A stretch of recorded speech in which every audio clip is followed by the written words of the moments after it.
Si je vous dis, on va faire une séance de brainstorm ou de remue-ménage, vous pensez à quoi?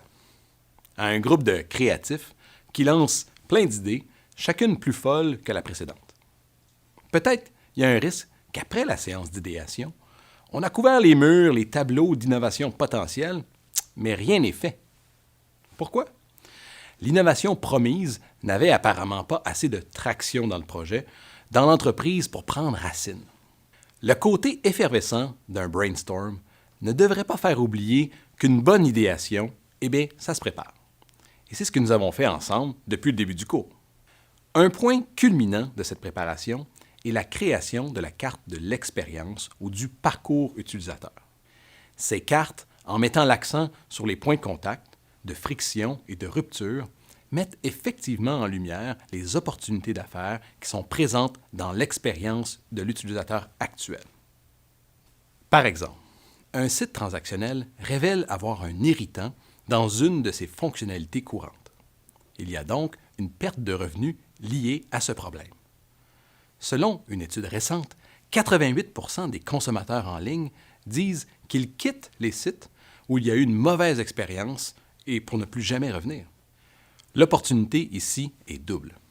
Au minimum, on corrigera l'irritant, rétablissant la perte des revenus. Mais on peut aussi profiter de l'occasion pour voir si on ne peut pas simplifier le processus pour aller au-delà des attentes des consommateurs. L'innovation et la créativité, c'est connu, sont des moteurs des affaires.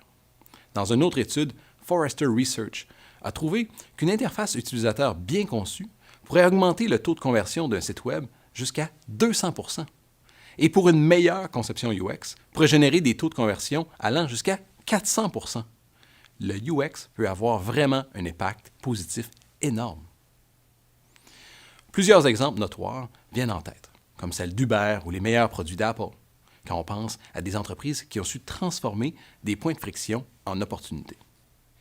Un exemple de la région de Montréal, d'un bon design et d'un bon UX, est l'application Transit, qui informe du passage des prochains autobus près de l'usager en temps réel et où que vous soyez sur l'île de Montréal, sans même devoir être à l'arrêt d'autobus. Cette application n'a pas juste corrigé un processus qui était irritant et laborieux, elle a complètement réinventé l'expérience. En un seul clic, littéralement un seul contact au téléphone intelligent, on a l'horaire immédiat de tous les transports en commun autour de vous. L'équipe derrière cette application a bien saisi l'expérience vécue par les utilisateurs. Les multiples sacs qu'on transporte, le téléphone qu'on garde en main, les écouteurs aux oreilles et en saison froide, les vêtements lourds qu'on a sur nous. Bref, la dextérité des utilisateurs est plutôt hypothéquée. Un clic était le maximum qu'un utilisateur peut et veut faire pour accéder à cette information.